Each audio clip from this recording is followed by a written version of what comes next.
সনাতনী ধর্মাবলম্বীদের ধর্মীয় নেতা চিন্ময় কৃষ্ণ দাস ব্রহ্মচারীকে গ্রেপ্তার করা হয়েছে। সোমবার বিকেলে ঢাকা থেকে চট্টগ্রামে যাওয়ার সময় শাহজালাল বিমানবন্দর থেকে বাংলাদেশ পুলিশের বিশেষায়িত গোয়েন্দা শাখার ডিবি তাকে গ্রেপ্তার করে।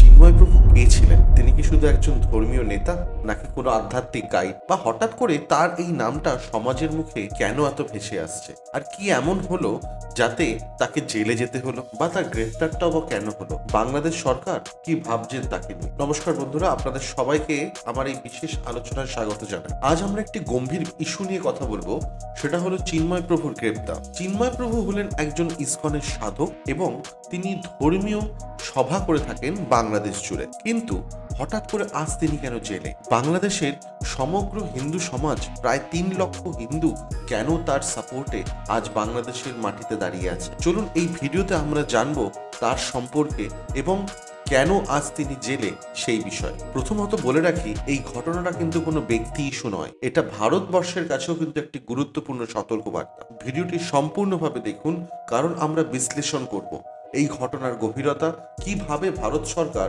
ও ভারতের জনগণ এর পদক্ষেপ নিতে পারে। প্রথমত জানবো যে চিন্ময় প্রভু কে ছিলেন। তিনি একজন ধর্মীয় নেতা বা আধ্যাত্মিক গাইড ছিলেন, নাকি তার কোনো রাজনৈতিক পরিচয় আছে? চিন্ময় প্রভু হলেন ইসকনের একজন স্বনামধন্য এক প্রবক্তা, এক ধর্মীয় প্রবক্তা। তিনি বাংলাদেশের বাসিন্দা এবং তিনি বিভিন্ন রকম ধর্মসেবা করেন, যার মাধ্যম দিয়ে তিনি কৃষ্ণ নামের প্রচার করে থাকেন সারা ভারতবর্ষেও তথা সারা বাংলাদেশের মানুষের কাছে। কিন্তু প্রশ্ন আজ এসে দাঁড়িয়েছে, কেন তাকে আজ পুলিশি কাঠগড়ায় দাঁড়াতে হলো? কেন তিনি আজ জেলবন্দী? তার সাথে সাথে বাংলাদেশের হিন্দু ধর্মীয় সংখ্যালঘুরাও কেন আজ সংকট? তার গ্রেফতার আমাদের মনে যেন অনেক প্রশ্ন দাঁড় করিয়ে দিয়েছে। কিভাবে তাকে গ্রেফতার করা হলো, তার বিরুদ্ধে অভিযোগগুলো আসলে কি, এটাও কিন্তু এই মুহূর্তে জানা যায়নি।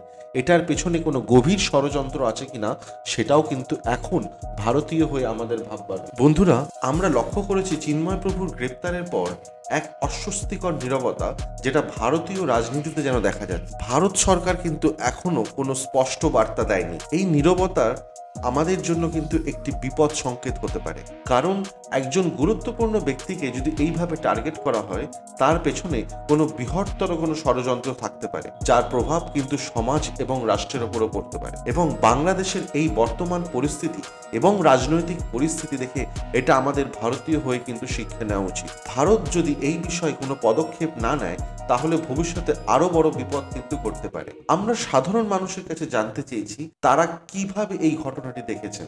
অনেকেই বলছেন যে এটি শুধু চিন্ময় প্রভুর বিরুদ্ধে নয়, এটি আমাদের সংস্কৃতি, বিশ্বাস, স্বাধীনতার বিরুদ্ধে একটা বড় আঘাত। ইদানিং সোশ্যাল মিডিয়ায় আমরা দেখে থাকি যে অধিকাংশ বাংলাদেশি আজ ভারত বিদ্বেষী। কেন তাদের মনে আজ এই ভারতের প্রতি বিদ্বেষ?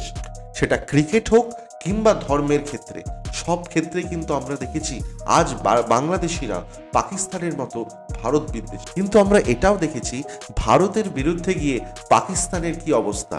তাই এটাও বলা বাহুল্য যে বাংলাদেশের বর্তমান পরিস্থিতি দেখে যে বাংলাদেশের অবস্থাও কিন্তু আর কদিন পরে এরকমই হতে চলেছে। আর যদি ভারত এই ঘটনার বিরুদ্ধে কোনো কঠোরভাবে না দাঁড়ায়, তাহলে ভবিষ্যতে এই ধরনের ধর্মীয় এবং আধ্যাত্মিক নেতাদের কিন্তু নিশানা করা হবে। তাহলে এখন প্রশ্ন, ভারত কি করতে পারে? প্রথমত, সরকারকে অবিলম্বে কোনো কূটনৈতিক স্তরে কাজ শুরু করা উচিত। দ্বিতীয়ত, জনগণকে ঐক্যবদ্ধ হতে হবে, তাদের আওয়াজ তুলে বলতে হবে যে এই রকম অন্যায় আমরা আর সহ্য করব না। তৃতীয়ত, মিডিয়া ও সামাজিক মাধ্যমকে আরো বেশি গুরুত্ব তুলে ধরতে হবে, কারণ বর্তমান দিনে বাংলাদেশের কোনো মিডিয়া আমাদের ভারতের কাছে পরিবেশন হচ্ছে না। একটা দেশের মানুষের কাছে যখন মিডিয়া বন্ধ হয়ে যায়, তখন সেই দেশের কি ধরনের ক্ষতি হতে পারে সেটা সেই দেশের জনগণ ছাড়া আর কেউ ভালো বলতে পারবে না। বন্ধুরা, চিন্ময় প্রভুর এই ঘটনা কিন্তু আমাদের চোখ খুলে দিয়েছে। এটি আমাদের জানিয়েছে যে আমরা নীরব থাকতে পারি, তাহলে ন্যায় বিচার কখনোই সম্ভব নয়। নীরবতার মাধ্যমে কিন্তু ন্যায় বিচার কখনো আসতে পারে না। আসুন আমরা সবাই মিলে আওয়াজ তুলি, সরকারের কাছে দাবি জানাই তারা যেন চিন্ময় প্রভুর প্রতি ন্যায় বিচার নিশ্চিত করে। আর তোমাদের মতামত কি চিন্ময় প্রভুর গ্রেপ্তারের বিষয়, সেটা জানাতেও কিন্তু ভুলো না। জয় হিন্দ, জয় ভারত।